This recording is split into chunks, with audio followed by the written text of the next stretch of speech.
Muy bien, muy buenas tardes a todos. Muchísimas gracias por estar aquí con nosotros en esta conferencia magistral.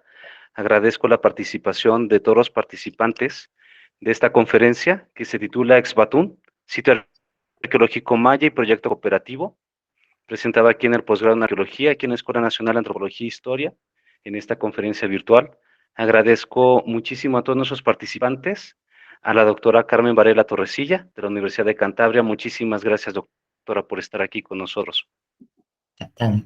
De igual manera, agradezco al doctor Juan García Targa, colaborador de la Diputación de Barcelona. Muchísimas gracias, doctor. Gracias a ustedes. De igual manera, saludo y agradezco su participación a Yeiser Gerardo Martín Medina, de la Universidad Autónoma de Yucatán. Gracias por la invitación. Muchas gracias, doctor. De igual manera, agradezco al doctor Cristian Hernández González, también de la Universidad Autónoma de Yucatán. Hola, saludos. Muchas gracias, doctor. También agradezco la participación de Xavier Sicart Chavarría, de la Universidad Nacional de Educación a Distancia de Tarragona. Gracias, doctor. De igual manera, agradecemos también el apoyo y el trabajo de la doctora Cristina Jiménez Fuentes, de la Universidad de Complutense, a la doctora Lucia Quiñones Cetina, de la Universidad Autónoma de Yucatán, y al doctor Edwin Porchan, de la Universidad Autónoma de Yucatán. Muchísimas gracias a todos ustedes y vamos a comenzar con la presentación y en un momento cederé la palabra.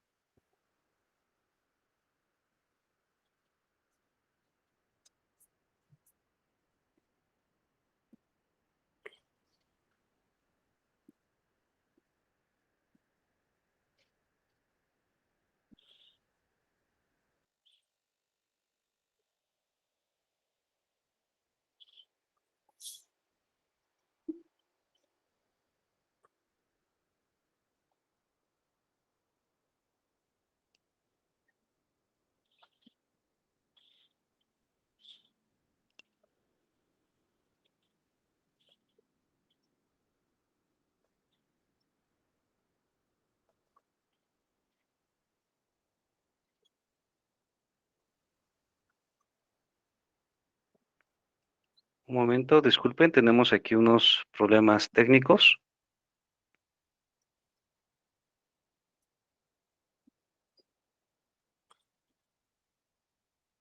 Listo.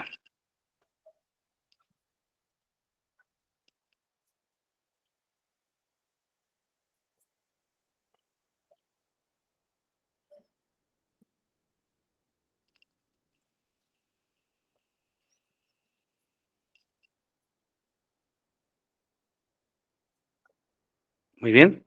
Cedo la palabra a los doctores. Doctor Juan García Targa, le cedo la palabra y comenzamos con esa conferencia magistral, Exbatún, Sitio Arqueológico Maya y Proyecto Cooperativo. Muy bien, muchas gracias, Alan. En primer lugar, mi agradecimiento a ti en particular, en representación de la ENA, y nos satisface muchísimo a todos poder hacer esta presentación, porque nos interesa mucho hacer la difusión de lo que estamos haciendo, no por orgullo de ningún tipo, sino sencillamente para exponer y explicar este proyecto que llevamos a cabo desde el 2018 y que, tal como dice el título, es un proyecto colaborativo, en el sentido más amplio de la palabra. Es un proyecto que se centra en un lugar que se llama Exbatún, que está a unos 15 kilómetros de Izamal. Izamal se encuentra a unos 70 kilómetros al este de la ciudad de Mérida, y es un lugar conocido desde los años 80, en los que durante la realización del Atlas Arqueológico de Yucatán fue reportado por primera vez y aparece en el Atlas, y posteriormente, durante el desarrollo del proyecto Izamal, en el que participé en varias temporadas, en el año 1994 nos encargó el director Luis Millet Cámara, del Centro INA Yucatán, el volver a ir al sitio y documentarlo mínimamente y hacer un levantamiento topográfico y una documentación con GPS. No son los GPS que llevamos ahora, que son del tamaño de un celular, sino que era de un tamaño de un zapato o de una bota. Era un GPS completamente diferente de los que se llevan ahora. En ese caso estuvimos trabajando 3 días, hicimos un mapa o un primer mapa muy sencillo que aparece en una de las imágenes y documentamos algunas de las casas que formaban parte de la exhacienda que hubo en esta zona y algunas de las características de algunas de las estructuras que componen el sitio de Esbatum o el centro del sitio de Esbatum. Posteriormente, dentro del mismo proyecto Izamal, otros compañeros, Miguel Covarrubias y José Estrada Faisal, estuvieron más tiempo y tenían una mejor formación a nivel de topografía, y la tecnología 10 años después había mejorado considerablemente, e hicieron un plano en el que se incluían un total de 22 estructuras y que las caracterizaron de forma física, hicieron una pequeña recolección de materiales cerámicos y permitieron una primera caracterización del sitio. A partir de esos precedentes y del vínculo con ese lugar, propusimos desde el 2018 un proyecto diferente que aparece en una de las láminas que pone objetivos del proyecto con diferentes vertientes del mismo. Por un lado, una vertiente arqueológica, es decir, reconstruir la historia y desarrollo del asentamiento, es decir, la parte puramente arqueológica, identificación de las estructuras, análisis de las cuevas, de los chultunes, es decir, toda una serie de estructuras naturales acondicionadas para la recolección de agua y para el uso agrícola. Por otro lado, tenemos una vertiente importante igualmente, una vertiente ecológica. No hemos de olvidar que los restos de Esbatum se encuentran actualmente dentro de un parque ecoarqueológico o ecológico que se llama Oswatch, de unas casi 500 hectáreas, y que se ha conseguido por parte de la comunidad de Tecal de Benegas su conservación, su mantenimiento, tanto de los restos como del entorno natural, y por lo tanto nos interesa mucho saber qué especies hay a nivel de flora, a nivel de árboles, de vegetación, de arbustos, etcétera, porque es muy probable que algunas de estas especies, por su uso, sus características, etcétera, hayan sobrevivido de hace muchos años y tengan, por lo tanto, una función importante, aparte de la que tienen hoy en día como pulmón, ¿vale? El ir viendo ese uso de esas plantas, etcétera. Si puedes ir pasando, Alan, las imágenes, por favor. Con mucho gusto, doctor. Estamos en la que aparece como objetivos del proyecto, que es la número 5. Entonces, también hay una tercera vertiente, que es la vertiente antropológica, es decir, no únicamente queremos conocer el lugar a nivel arqueológico, es decir, en el pasado, y conocer la vertiente arqueológica en el presente, haciendo posibles referencias al pasado, sino que nos interesa mucho saber qué vínculos tuvieron o tienen todavía algunos de los pobladores que vivieron dentro de esa exhacienda y que tenían los restos de Esbatum como su patio en el que iban a jugar, y muchas de estas familias estuvieron viviendo en la hacienda Oswatch y en casitas que hay alrededor de los restos arqueológicos hasta los años 70. Entonces, una vertiente de este trabajo es a partir de entrevistas que se empezaron a hacer en el 2018, que en 2019 se hicieron algunas, que en el 2022, el 2021 se hicieron también algunas, y que durante este último temporada, en octubre pasado, también se hicieron otras.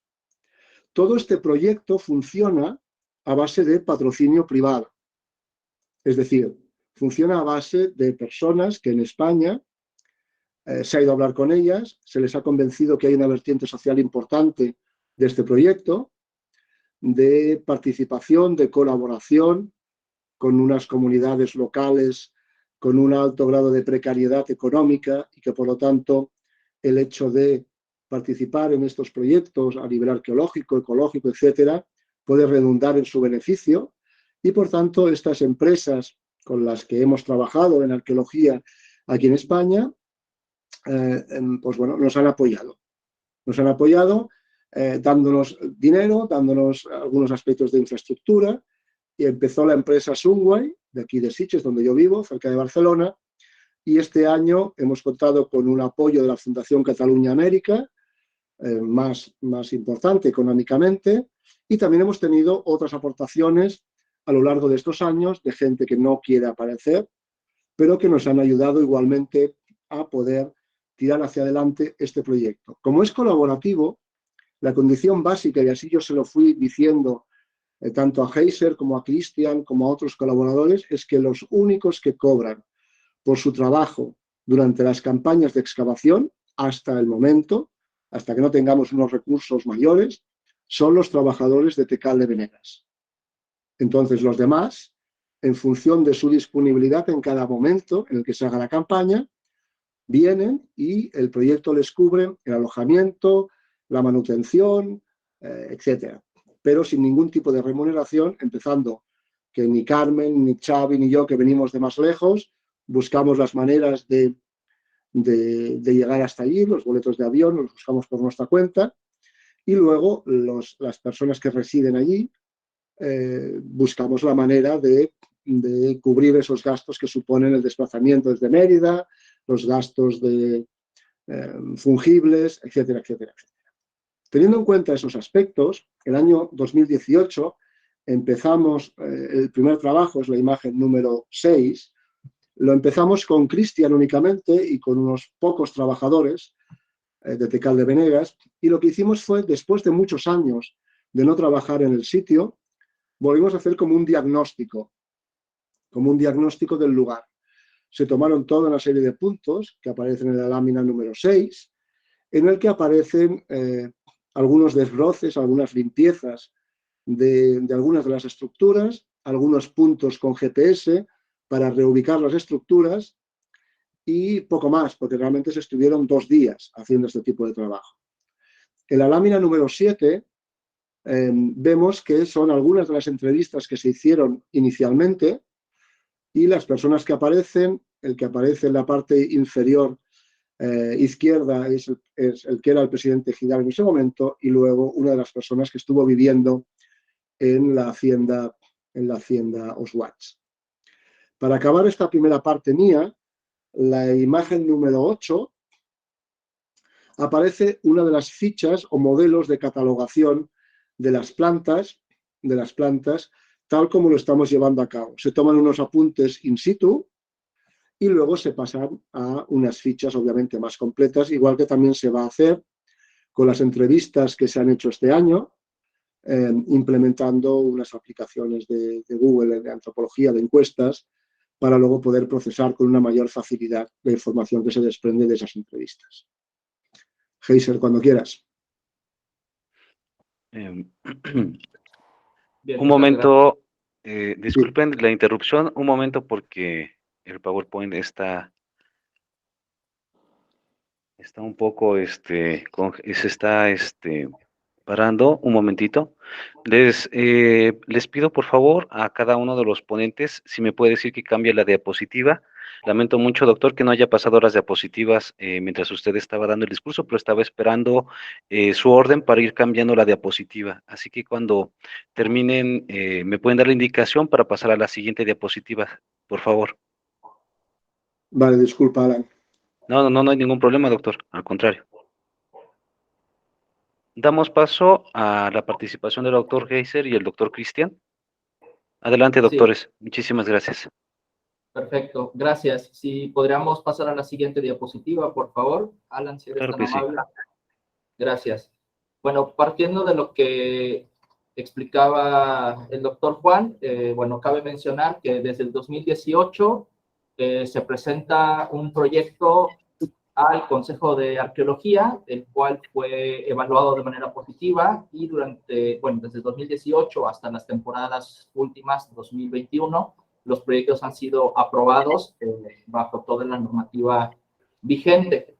A partir de octubre del 2018, como menciona Juan, se procede a corroborar el estado de conservación del sitio, se hace una aproximación general a las dimensiones de las estructuras que aparecían en el plano previo del 2004, que ya habían pasado aproximadamente unos 14, 15 años desde la última intervención del sitio. Se hace un levantamiento de 64 puntos GPS y se corrobora con medidas en cinta y brújula para más o menos ver si había habido algún tipo de desplazamiento o modificación adicional al paso del tiempo. Evidentemente, conjunto de esto se hace un levantamiento fotográfico y un registro preliminar de los derrumbes, la poca arquitectura en pie, que es aún visible, y los elementos decorativos o arquitectónicos. Posteriormente, en noviembre y diciembre, se realizan trabajos de desmonte y se hace una verificación puntual de las 22 estructuras nucleares presentadas en el plano anterior y tanto las Escavera como 2 albarradas que son posteriores durante el siglo XX. Se hace paralelo a esto la limpieza y delimitación del cuarto superior de la estructura 1, que es la estructura principal que aparece al centro del plano, y se documenta nuevamente un saqueo que está existente desde el año 94. También se realiza a la par de esto la descripción de algunas estructuras de la parte nuclear, posiblemente lo que pudo haber sido su función, así como largo, ancho, altura, algunas características visibles, considerando que estamos tratando al mismo tiempo como es un parque ecoarqueológico en este caso, tratamos de afectar la vegetación lo menos posible y solamente para cuestiones muy indispensables. Asimismo, ya durante el 2019 iniciamos con una fase de excavaciones a modo de sondeos en áreas abiertas y plazas. De momento no estamos considerando intervenir arquitectura, derivado que, pues, como ustedes sabrán, una vez que uno interviene edificios, pues conlleva otros procesos como la consolidación o restauración en dado caso. Siguiente diapositiva, por favor. Durante esta etapa se tuvo como objetivo tener una mejor aproximación cronológica al sitio a partir de los contextos, permitiendo observar en este caso niveles y etapas de ocupación en sitio para su posterior identificación y análisis de los materiales cerámicos. El amarre de las excavaciones se realizó a partir de un punto GPS colocado en el vano de acceso superior del cuarto de la estructura 1, y a partir de ello se hizo la traza de las primeras unidades de sondeo. Siguiente diapositiva, por favor.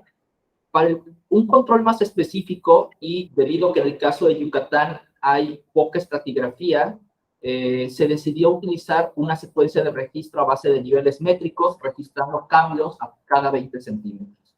Todas las unidades fueron posteriormente tapadas, de nueva cuenta, de acuerdo con los lineamientos establecidos por el Consejo de Arqueología. Los 9 sondeos realizados fueron de 1.5 metros por lado. Además del registro clásico en dibujo y foto, también se realizaron secuencias fotográficas de perfiles y cierres de unidades para obtener modelos fotogramétricos que nos permitieran más adelante hacer análisis a nivel de laboratorio. Siguiente diapositiva, por favor. A la par de estas excavaciones, también se realizaron recorridos de superficie en la periferia del sitio para observar patrones de distribución fuera del núcleo. Es interesante destacar que se observa una aparición constante de estructuras, tanto de plataformas como nivelaciones y cimientos de carácter doméstico hacia la parte sur y este de la parte nuclear del sitio. Siguiente diapositiva, por favor. Aquí podemos ver en la imagen un poco de cómo se va ampliando el patrón de dispersión de las estructuras fuera en la periferia del área nuclear. Siguiente, por favor. Es curioso que existe un segundo sitio registrado en los años 90, como verán en la diapositiva, en la parte inferior de la imagen, los números marcados con 566, 573, corresponde a un grupo periférico llamado Cúpula. Se había registrado en los años 90 como un sitio aparte de Ixbatún. Sin embargo, en los recorridos de superficie pudimos notar una secuencia de estructuras que continúan hasta la parte nuclear y solamente hay una diferencia de 2 kilómetros en línea recta, por lo cual planteamos que más bien puede ser un grupo periférico del sitio y no un sitio independiente como se había estado planteando originalmente. Finalmente, después de una interrupción, pues a causas del COVID, que pues muchos proyectos a nivel nacional se vieron interrumpidos, en diciembre del 2021 se regresa al sitio con la finalidad de realizar una limpieza profunda en estructuras específicas del área nuclear, realizar un registro fotogramétrico con el apoyo de dos especialistas y a su vez ampliar la prospección y el registro de las estructuras, que para esta fase se diseña una metodología de registro para poder organizar la sistematización de datos, la cual mi compañero Cristian hará el favor de presentarles a continuación. Siguiente, por favor. Efectivamente, como vemos en la primera parte, era reconocer un poco qué se tenía hasta ese punto registrado, principalmente las estructuras nucleares, limpieza, documentación, corroborar medidas, utilizar un poco de mejor tecnología para georreferenciar mejor los basamentos. Sin embargo, pese a los pocos sondeos de excavación que se hicieron en el área nuclear, ya para el 2021 quisimos conocer qué había más allá del núcleo. Tenemos esas 22 estructuras, tenemos esos 7 grupos con estructuras de basamentos y plataformas muy grandes, bien documentadas, pero ¿qué hay más allá? ¿Dónde vive el resto de la población? Entonces, para esto, con la ayuda de nuevos integrantes, y ahora sí que colaborando con más arqueólogos, logramos definir nuevos objetivos. La siguiente diapositiva, por favor. Esos objetivos se definen en la prospección y ampliación de la periferia y de la parte fuera del núcleo, la limpieza intensiva de los basamentos que ya estaban registrados previamente, fotogrametría de las estructuras más grandes, el registro y levantamiento con vuelos de dron, documentación de cuevas que hasta la fecha no se han podido registrar, pero se han ido descartando lugares donde posiblemente las hubiese. Entonces, el hecho de que no se hayan encontrado es también un avance porque se van descartando lugares que ya no se van a volver a revisar. Y pues se continuaron también con las entrevistas de la población que en su momento vivió en el sitio. En esta imagen vemos una escalinata de una de las estructuras del núcleo del sitio que se limpió prácticamente a mano porque hay partes donde pues el dron tiene que tomar un poquito más de detalle. Siguiente, por favor. ¿Qué se hizo para poder documentar más allá fuera del núcleo del sitio? Para esto se hizo un megacuadrante, se dividió el sitio en 4 importantes cuadrantes para que se hiciera un registro detallado con brechas cada 30 metros. ¿Qué quiere decir? Que comenzando del núcleo del centro del sitio de la estructura 1, fuimos avanzando hacia el norte, hacia el sur, hacia el este y hacia el oeste, para poder documentar hasta qué momento estaban registradas estructuras y en qué momento desaparecen. En los primeros resultados que tuvimos fue que hacia el norte no hay prácticamente estructuras prehispánicas, es un área aparentemente vacía, donde posiblemente se haya dedicado al cultivo. Y en la parte sur del sitio sí se hace una aparición constante de estructuras domésticas donde posiblemente se haya encontrado el resto de la población, o sea, la población en general. Lo que queremos lograr es, con las subsecuentes temporadas, es ir documentando todos los cuadrantes hasta tener la totalidad espacial y poder conocer perfectamente el patrón de asentamiento ya del sitio, no solamente del núcleo.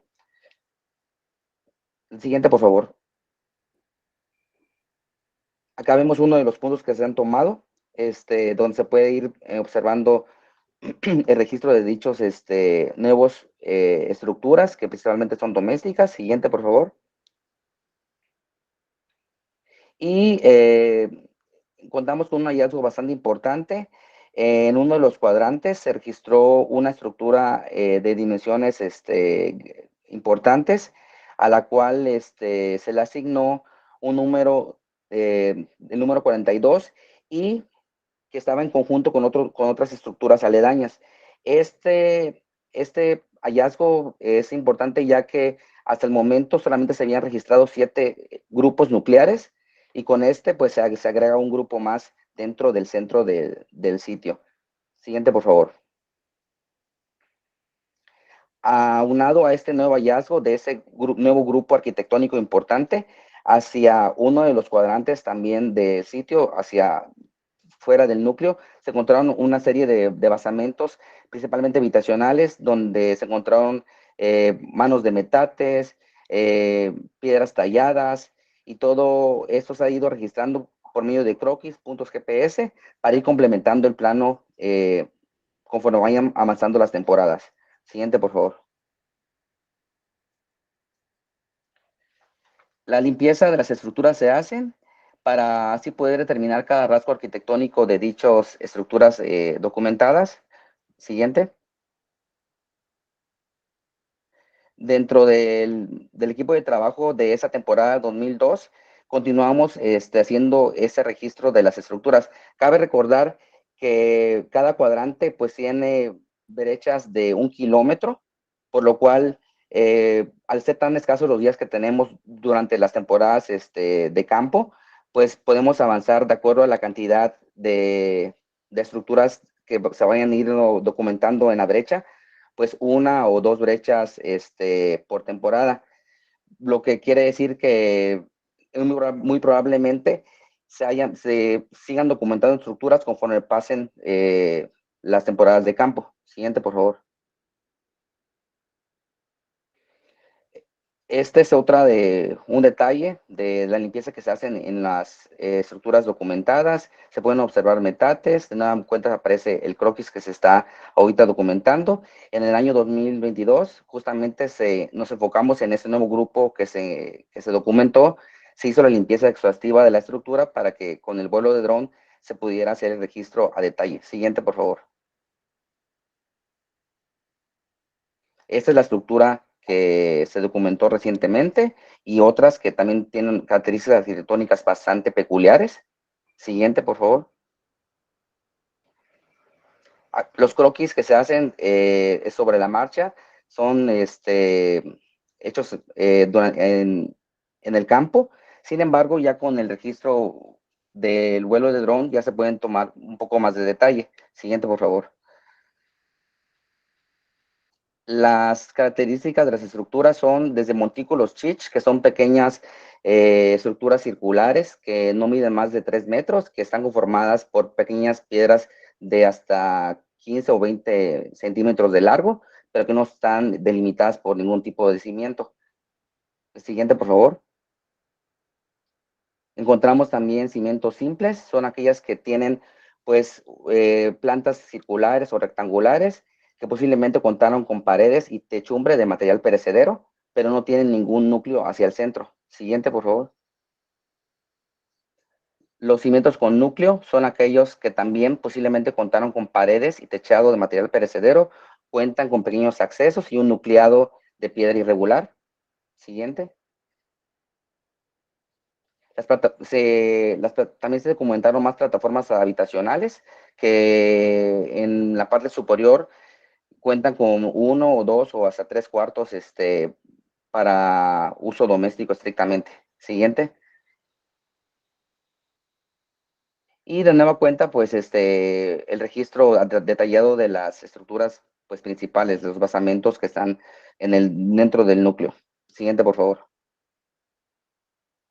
Esta es una pequeña tabla nada más de los resultados que hasta el 2021 se habían registrado, donde vemos que ya están documentándose un poco más estructuras domésticas. Obviamente la tendencia va a ser que durante los años subsecuentes las cantidades de estructuras domésticas vayan pues avanzando y creciendo, ¿no? Para ya poder determinar más o menos el patrón de asentamiento total del sitio. Siguiente, le doy la palabra a mi compañero Xavier.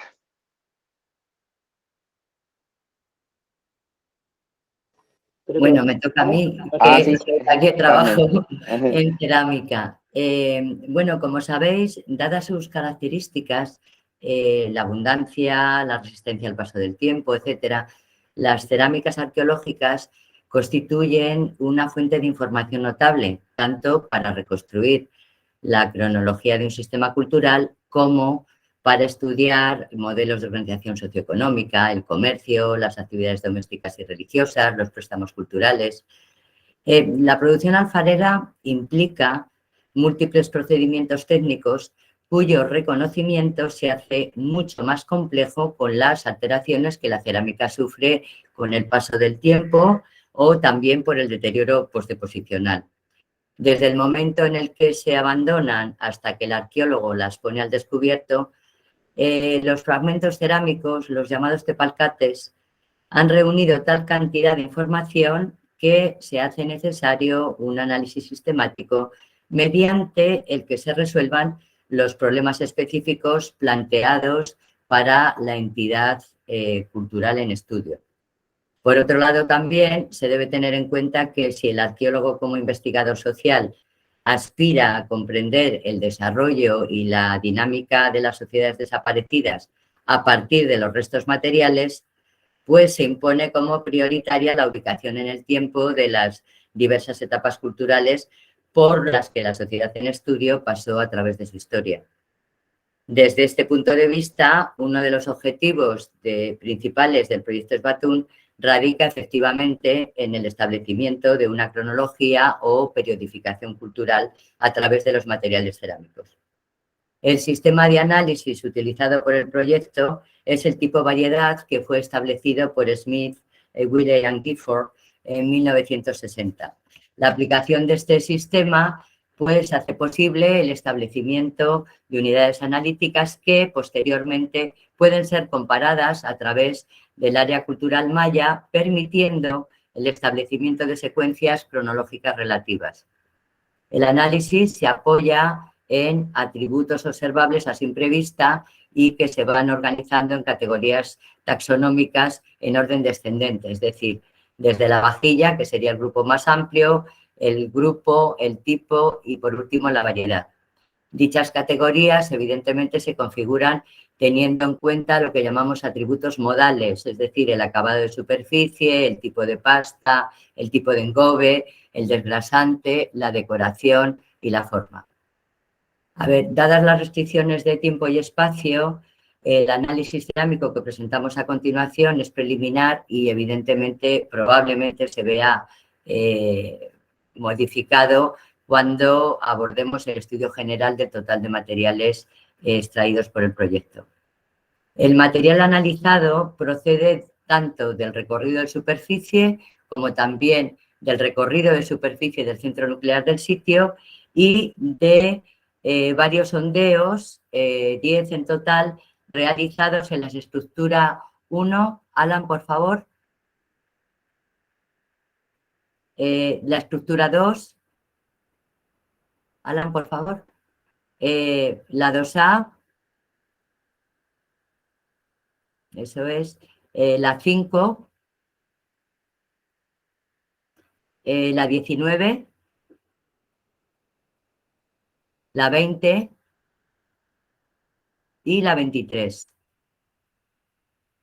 Es decir, los resultados que les presento a continuación están vinculados con los sondeos realizados en esas estructuras que, como ven, se distribuyen alrededor de la guada, que es la que parece organizar el patrón de asentamiento nuclear.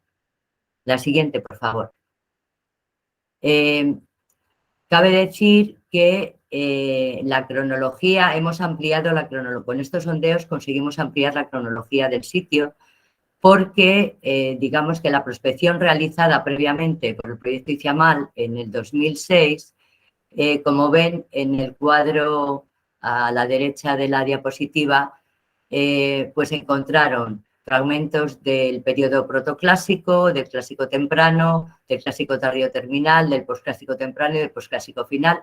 Sin embargo, nosotros, tanto en superficie como en los sondeos realizados, hemos encontrado preclásico tardío, ningún fragmento del clásico temprano, cosa que llama muchísima la atención porque normalmente es el periodo clásico temprano el que se asocia al estilo megalítico característico, digamos, de lo que el proyecto Izamal denomina el territorio de Azkinchel, es decir, todas aquellas ciudades que parecen que de alguna manera están bajo el dominio hegemónico de la ciudad de Izamal durante el Clásico temprano y el Clásico tardío. Bien, nosotros no hemos encontrado hasta ahora ningún fragmento del Clásico temprano y sí del Clásico tardío, mucho del Clásico tardío y terminal y también del Posclásico temprano. Esto es importante y nos llama la atención porque cómo es que la estructura 1 que presenta esa arquitectura megalítica similar en dimensiones más pequeñas que la supuesta metrópoli de esta área, no ha aparecido por el momento en el centro nuclear ninguna cerámica que testimonie de actividad dentro del sitio. Esperamos que en futuras campañas realizar otros sondeos que nos permitan de alguna manera definir qué área es la que se estaba ocupando del sitio en este periodo. Siguiente diapositiva, por favor. Bien, algo que también nos ha llamado la atención y que queremos subrayar es que, no sé en otras zonas, pero como ustedes saben, en el área maya la colección de fragmentos cerámicos es muy, muy extensa. Es decir, los ceramistas manejamos entre 300.000 hasta 800.000 fragmentos cerámicos a lo largo, por ejemplo, cuando se realizan excavaciones en 5 o 6 campañas. ¿Qué pasa? Al tener tan cantidad de material cerámico, creo que en el caso maya estamos pasando por alto aquellos fragmentos de cerámica que son reutilizados una vez que se ha acabado la vida útil de la vasija. Y aquí en la diapositiva tienen un caso señalado con el círculo. Ven que hay un área que presenta claramente huellas de uso. En este caso es la base. Son 3 fragmentos que se recogieron en el recorrido superficial del núcleo del sitio y que presentan toda una serie de ranuras y creemos que hay que prestar especial atención porque la vida útil de la cerámica probablemente no solamente aquella en la que sirve como contenedor o recipiente para comida, sino que probablemente también se utilizó en tareas auxiliares. La siguiente, por favor.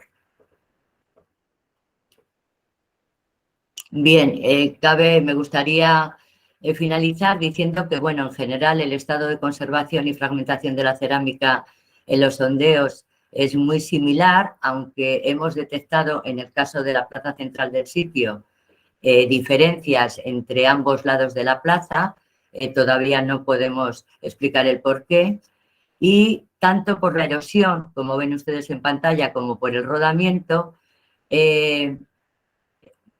más del 50% del material fue reutilizado como backchich, es decir, como relleno de plaza.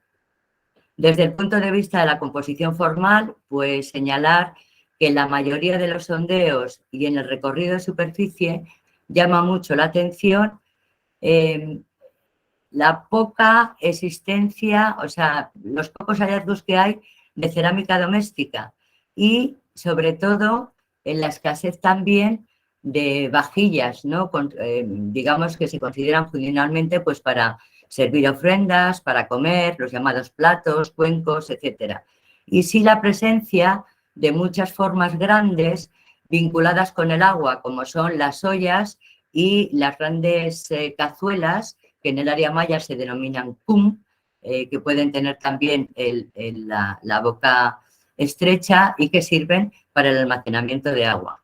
Y todas estas cerámicas en general, más de, podemos decir, el 95%, por el momento pertenecen al clásico tardío terminal, es decir, a los años comprendidos entre el 800 después de Cristo y el 1000.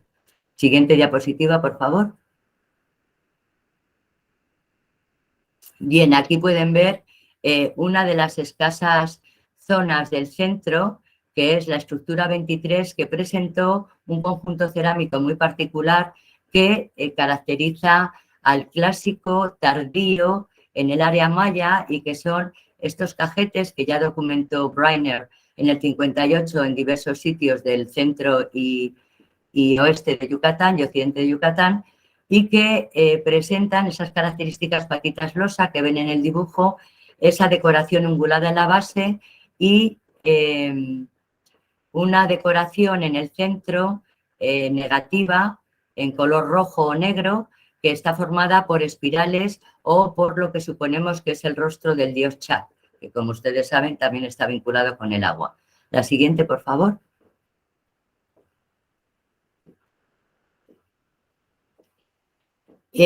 Por último, ya resumir la cronología y distribución espacial de las cerámicas, y si atendemos a la cronología, los restos más antiguos del preclásico tardío, es decir, del 300 a.C. al 200 después de Cristo, se localizan en el área central junto a la estructura 1. Si avanza, se señala la estructura. Gracias. El sector configurado por las estructuras 19 y 20 se caracteriza por presentar esos tipos que les acabo de enseñar del clásico tardío inicial, entre el 600 y el 700. Alan, por favor. Eso es. En general, pues eso, finalizar diciendo que por el momento, como debe en realidad de corresponder a las recolecciones de superficie, que es la mayoría de los fragmentos que tenemos, bueno, pues el periodo representado es el clásico tardío terminal. Muchas gracias. Le cedo la palabra a Xavier Sicart. Gracias, Carmen. Bueno, buenas tardes, bueno, mejor dicho, buenos días en México. Voy a enseñarles los trabajos de fotogrametría con dron en Exbatún. Primero de todo, me gustaría explicarles por qué hacemos este tipo de trabajo y por qué hemos escogido estas técnicas. Bien, en los últimos años los avances tecnológicos han supuesto importantes cambios en la arqueología, especialmente en la manera que tenemos de registrar y documentar las estructuras que son objeto de nuestro estudio. Una de las tecnologías que más está revolucionando nuestro sector es la fotogrametría. La fotogrametría es la realización de un modelo en 3 dimensiones. Con ello lo que conseguimos es generar una documentación fiable y precisa con la que luego podemos trabajar ya cómodamente desde el ordenador, estudiando volúmenes, dimensiones, y del que tenemos la posibilidad también de sacar otros muchos productos, tales como azados, ortofotos, planimetrías, mapas digitales de elevaciones, entre otros muchos. Pueden ver incluso algunos ejemplos aquí en esta diapositiva. Siguiente diapositiva, Alan. Pero también hay otros motivos por el que nos hemos planteado realizar ese esfuerzo, y es que al hacer un registro en 3 dimensiones de los edificios, obtenemos unos modelos que nos sirven como testimonio del estado actual de las estructuras.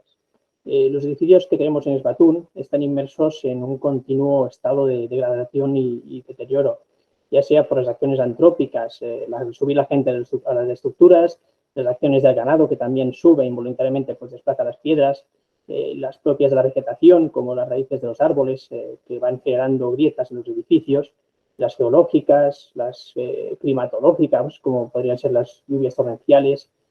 Eso supone una pérdida muy importante, porque muchos de esos edificios aún conservan elementos estructurales originales, escaleras, alfardas, taludes, que puede que en algún momento, si no se hace consolidación, pues se pierdan completamente. Si algún día llega ese esperado momento, ¿no?, en el que se consoliden y se restauren esos edificios, ya tendremos unos modelos de referencia para que su reconstrucción sea lo más fidedigna posible a su estado original. Siguiente diapositiva, Alan. Bien, quizá ya han oído hablar de esta tecnología o la han utilizado, pero haré un breve resumen de su funcionamiento. La fotogrametría se basa en la tecnología Structure from Motion, en inglés, que significa que a través de la toma de fotos de diferentes ángulos y perspectivas de un objeto, nosotros podemos hacer un 3D. Es decir, que la materia prima para hacerlo es la toma de fotografías. Por ejemplo, si queremos hacer un 3D de un jarrón de cerámica, tendríamos que tomar fotos ya fuera desde la cámara de un celular o de una cámara de fotos normal, desde cada uno de sus ángulos, dando vueltas alrededor del jarrón, por la parte de arriba, por la parte de abajo, cubriendo pues cada perspectiva de esa pieza. De un jarrón, pues quizá nos harían falta unas 50 o 100 fotos para poder realizarlo, ¿no? Sin embargo, cuando hablamos de estructuras de las dimensiones de un basamento piramidal, nos harían falta miles y miles de fotos. Sería un trabajo extremadamente pues, largo y tedioso. Además, tendríamos que poner pues, escaleras altísimas o pértigas para poder hacer fotos también de las partes más altas, algo pues realmente poco viable. Por eso introducimos otra tecnología, que es la de los drones. Un dron lo que nos permite es hacer fotos de los edificios muy grandes desde el ángulo y altura que queramos. Y además podemos dejarnos lo suficiente para cubrir, pues, con una sola foto mucho más ángulo, ¿no? Mucho más campo. Es decir, que necesitamos menos fotos para poder realizar un modelo de la estructura. Entonces, si con una cámara normal nos harían falta miles de fotos, como les había dicho, con un dron, pues quizá con 500 ya tendríamos bastante. Un trabajo que nos costaría pues 2 semanas, pues con 2 horas ya lo tenemos listo. Igualmente tenemos que mantener un equilibrio entre la distancia y la calidad fotográfica. Si nos alejamos demasiado para cubrir más campo, estamos perdiendo calidad. Entonces se trata de mantener ese equilibrio, ¿no?, entre eso, la calidad fotográfica y también agilizar el trabajo. Es por estos motivos que hemos escogido estas dos técnicas, la fotogrametría y el dron para la toma de fotos. Aunque también hay que decir que hemos utilizado una cámara reflex de forma complementaria en espacios donde queríamos conseguir un mayor detalle. Siguiente diapositiva. Bien, bueno, todo ello, la teoría pues es muy fácil, es muy bonita de presentar, pero cuando nos encontramos con un entorno como el que ven en las fotografías, lleno de vegetación, ramas, lianas, pues no se permite el mínimo error. Si golpeamos una rama con el dron, cae de 10 metros y se terminó el proyecto. Ante el reto pues emprendido de abarcar unas estructuras de dimensiones considerables y un entorno tan complicado como este, se ha decidido plantear una estrategia para minimizar ese riesgo. Con el objetivo de evitar también dañar en exceso el entorno natural, pues se ha hecho una eliminación selectiva de la vegetación, creando un círculo alrededor de cada uno de los edificios. El objetivo ha sido abrir una vía de paso para rodear con el dron todo el perímetro de forma relativamente segura. Aquí en las diapositivas podrán ver pues todo ese trabajo de desbroce. Siguiente diapositiva. Bueno, se puede ver el circuito para rodear las estructuras, los trabajos, bueno, también hemos focalizado la limpieza de los elementos más destacables, ¿no?, allí donde se conservaban esos elementos estructurales originales. Siguiente diapositiva. Vale, y siguiente diapositiva, si quieres pasar también. Bueno, el resto de plantas y árboles se ha eliminado digitalmente. Es como lo podéis observar aquí en la foto de la izquierda, ¿no? Esto es la nube de puntos densa. Antes arriba no está depurada, está con toda la vegetación, y arriba ya cuando hemos cortado toda esa vegetación digitalmente. Finalmente, también hay que decir que hemos focalizado el trabajo de dron en los elementos estructurales más importantes con una captura de imágenes a mayor proximidad. Siguiente diapositiva, Alan. Bueno, aquí pueden ver algunos resultados de ese trabajo. Hemos documentado hasta el momento 9 estructuras con un alto grado de detalle. Les hemos preparado también algunos vídeos para que puedan ver una demostración de esos 3D con los que estamos trabajando. Y ahora, Alan, si fueras tan amable de poner los vídeos que adjuntamos.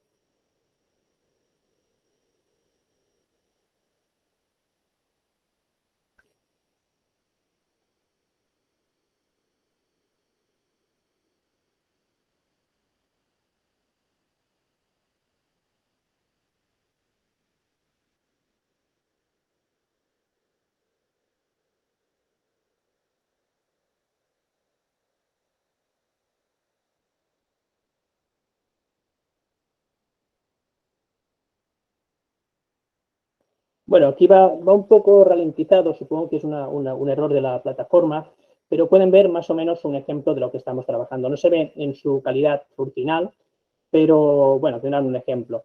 En el primero de ellos se puede observar una modesta estructura, es un pequeño, seguramente un espacio que sería utilizado como almacén, con un pequeño acceso. Tiene unos muros construidos con varias hileras de piedra.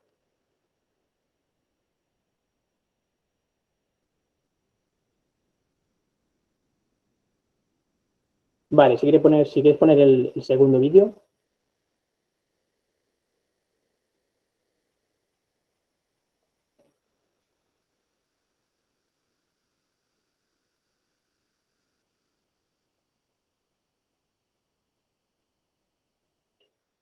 Vale, aquí tenemos una estructura rectangular, ya la habían visto anteriormente en las fotos. Es una estructura que se sitúa sobre un chultún o un acceso a una cueva. Se pueden observar algunas piedras labradas, como un tambor, un fragmento de metate. El acceso a la cueva justamente pues, está al centro mismo de la estructura. El gran árbol que ven no lo hemos cortado, sino que realmente, bueno, se ha cortado digitalmente. Bien, esto es una de las posibilidades que tenemos, ¿no? Con la fotogrametría. Muchas gracias, Alan. Si quieres volver al PowerPoint.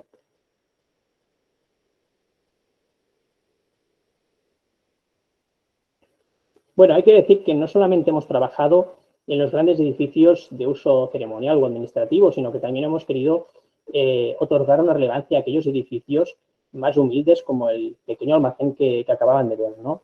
Está claro que todos los elementos de una ciudad, los espacios de poder, los relacionados con la ritualidad, los lugares de habitación, de almacenaje, los caminos, constituyen una pieza más del puzzle que queremos completar. Siguiente diapositiva, Alan. Aquí pueden ver los mapas digitales de elevaciones. Los colores más cálidos, bueno, significa colores, son altitudes más altas, ¿no? Los colores más fríos, tales como el azul, pues son altitudes menores. Esto lo que nos permite es intuir también algunos cuartos o plataformas diferenciadas que de otra forma quizá nos pasarían desapercibidas a simple vista. Siguiente diapositiva. Finalmente, otro de los objetivos del proyecto ha sido actualizar el mapa que se disponía de las estructuras principales de Xbatún. Y es que otra de las posibilidades que nos ofrece trabajar con la fotogrametría y un dron es la de generar ortofotos georreferenciadas. Es decir, que se pueden situar en un mapa, pues ya tienen coordenadas de latitud y longitud. Así pues, podemos utilizar aplicaciones SIG o FIS en inglés, que son sistemas de información geográfica, para ir situando pues cada uno de los edificios. Aquí en las imágenes que acompañan esta diapositiva pueden ver uno de los mapas generado con estas herramientas. Vemos la guada y el grupo de edificios principales. En este sentido, se ha mejorado mucho la precisión en lo que respecta a la orientación, escalado y posicionamiento en comparación con el mapa que teníamos anteriormente. Siguiente diapositiva. Bien, les dejo con esta foto aérea donde se puede apreciar pues, el edificio 1, que es el edificio más grande que tenemos en Xbatún, la laguna, y también se puede ver todo el entorno natural. Nada más por mi parte, le vuelvo a ceder la palabra a Joan.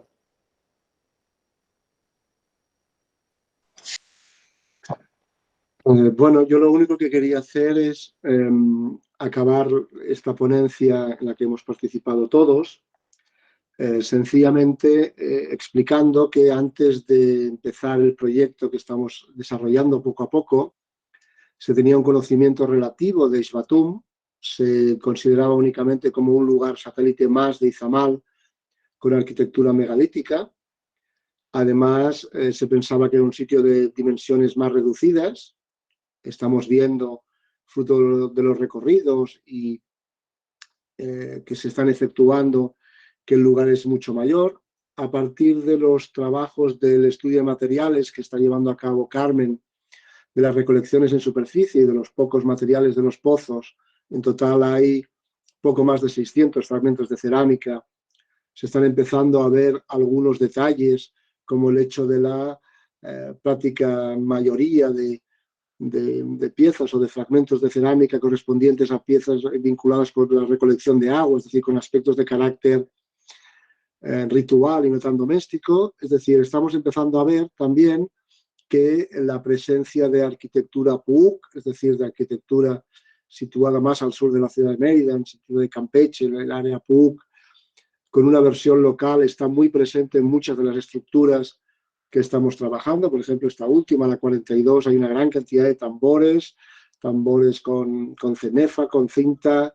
Se han encontrado muchos elementos de decoración PUC en superficie reaprovechados en el entorno de Xbatún, y por lo tanto que el lugar tendría posiblemente, y lo apuntamos como hipótesis, una función no tanto de carácter político-administrativo, que quizá también, sino también de un carácter de tipo ritual.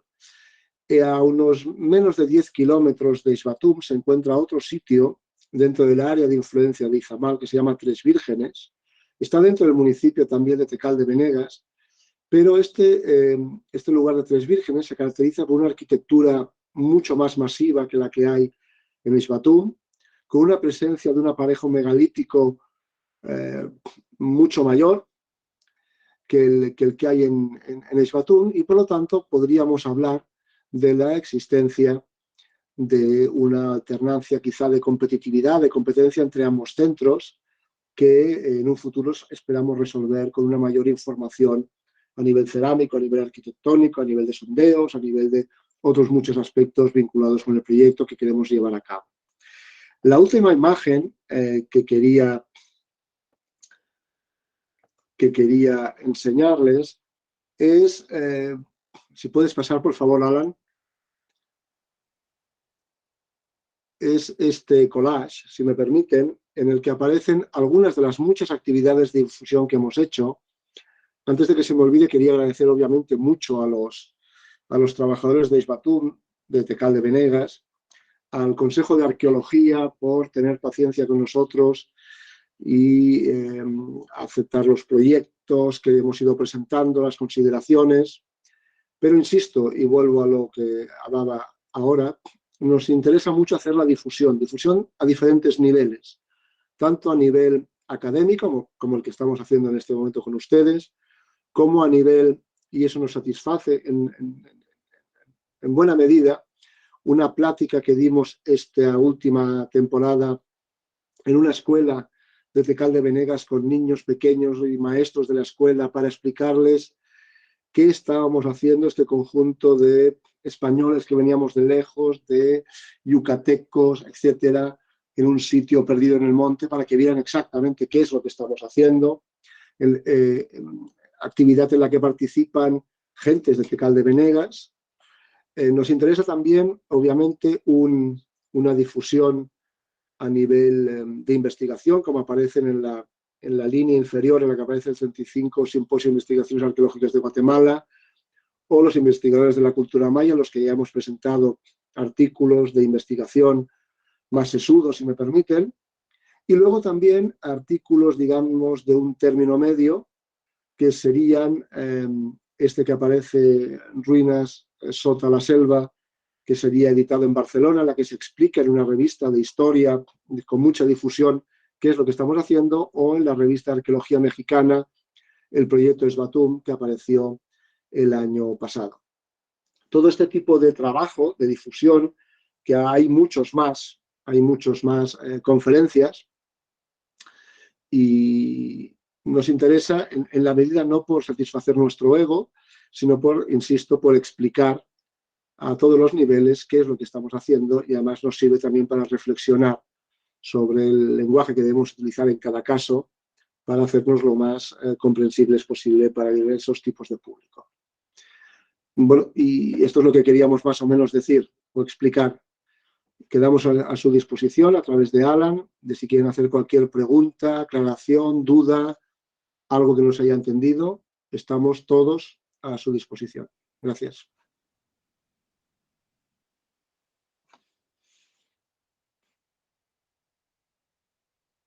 Muy bien, iniciamos la sesión de preguntas, comentarios. Invito a todos ustedes, si tienen alguna pregunta, a todos nuestros invitados aquí en esta conferencia magistral. Si tienen alguna pregunta, algún comentario para nuestros ponentes, es el momento.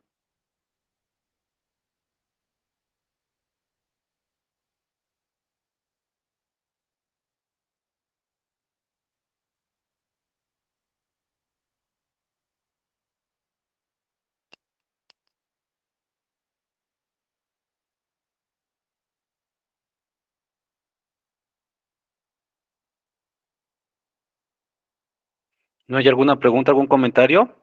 Doctor Rafael, ¿no quiere hacer alguna pregunta? A ver, permítanme. Ricardo García, adelante, por favor. ¿Qué tal, maestro? Buenas tardes, muchas gracias. Tengo una pregunta para el arqueólogo Javier, acerca de el tipo de dron que emplearon para hacer la fotogrametría. ¿Qué tipo de dron emplearon y aproximadamente cuántos vuelos desarrollaron para cada una de estas estructuras, porque tengo entendido que lo complementaron con las fotografías tomadas con la cámara reflex. Entonces, mi pregunta sería ese, ¿qué tipo de dron emplearon y más o menos cuántos vuelos emplearon para cada una de estas estructuras? Sí, hola Ricardo. Mira, utilizamos un dron marca DJI, perdón, Mavic 2 Pro, que es un dron pues ya de calidad profesional. Entonces lleva un GPS también integrado, cosa que facilita muchísimo para luego trabajar con GIS. Entonces el tiempo de vuelo, pues claro, dependía evidentemente del tamaño de las estructuras, ¿no? Para las estructuras más grandes, hacíamos una estructura por día, ¿vale? Piensa que íbamos limitados por el tiempo de vuelo de las baterías, ¿no? Cada batería son unos 25 minutos y disponíamos de 3 baterías. Entonces, pues el tiempo de vuelo era una hora y poco para cada estructura. Entonces, cada día pues hacíamos una y dedicábamos una hora para volar, básicamente. En las estructuras más pequeñas, como las que han visto en los vídeos, por ejemplo, pues teníamos tiempo pues, de hacer 2 o 3 al mismo día, perdón. Ok, sí, muchas gracias. Gracias. De nada, Ricardo. ¿Alguna otra duda, algún otro comentario? Adelante. Bueno, yo solamente quería comentar que quería agradecer a los ponentes por tan interesante trabajo. Creo que para todos, la mayoría aquí alumnos de nuestro posgrado, es importante conocer cómo se puede hacer un trabajo desde diferentes perspectivas, cómo los diferentes enfoques se conjugan en un proyecto arqueológico, y creo que esta es una manera muy importante que los alumnos pueden darse cuenta cómo integrar un proyecto desde diferentes perspectivas. Realmente me agradó bastante lo que escuché, y los quiero felicitar por el gran trabajo que están haciendo y que se hayan tenido el tiempo para compartirnoslo en el posgrado. La verdad, a nombre del posgrado, les agradezco mucho que se hayan tenido ese tiempo. Muchas gracias. Muchísimas gracias por sus comentarios, doctor Rafael. Muy bien, ¿alguna otra pregunta? ¿Algún otro comentario por parte de nuestros alumnos del posgrado?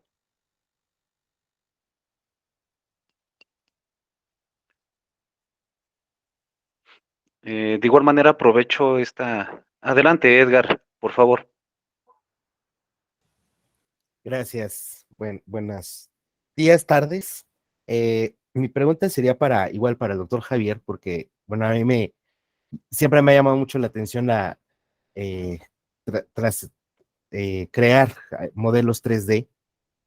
¿Qué tan factible es, a partir de esto que usted nos mostró, poder llegar a tener modelos que se puedan hacer en impresión 3D?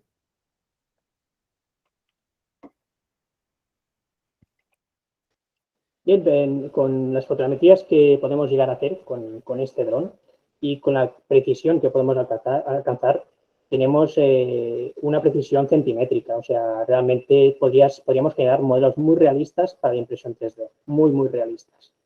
Todo ello, claro, preferiblemente, si quisiéramos incluso llegar a una precisión aún mayor, estaría bien poder complementarlo con el trabajo de un topógrafo, ¿vale? Con un GPS RTK de alta precisión para llegar ya a una precisión milimétrica.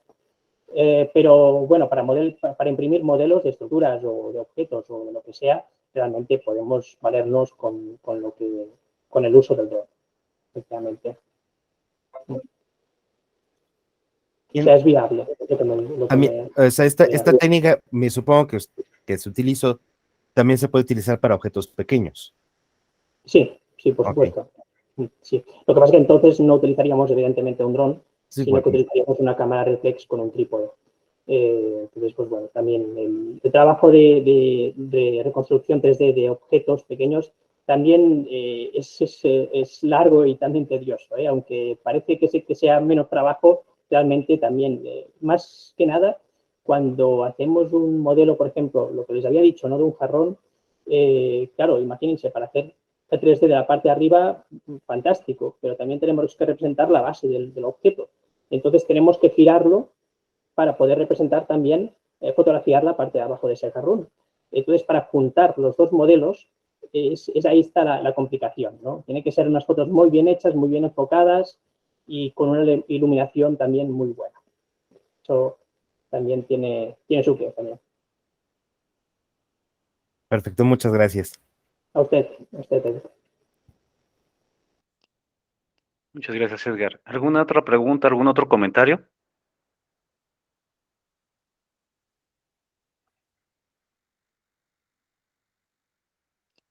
Bueno, si no es así, agradezco la presencia de cada uno de ustedes. Agradezco la participación de la doctora, de todos los doctores. Agradezco principalmente pues la participación y como representante del posgrado en arqueología les agradezco muchísimo el haber estado aquí con nosotros. Agradezco la presencia de la doctora Carmen Varela Torrecilla, de Juan García Targa, el doctor Geiser Gerardo Martín Medina, al doctor Cristian Hernández González, al doctor Xavier Sicar Chavarría. Agradezco a cada uno de ustedes su presencia aquí en esta conferencia magistral. Y bueno, en nombre del posgrado en arqueología les envío un fuerte abrazo hasta España y hasta Yucatán. Muchas gracias por estar aquí y les agradezco su presencia. Damos por finalizada nuestra conferencia magistral, siendo las 13 horas con 12 minutos. Muchísimas gracias a todos.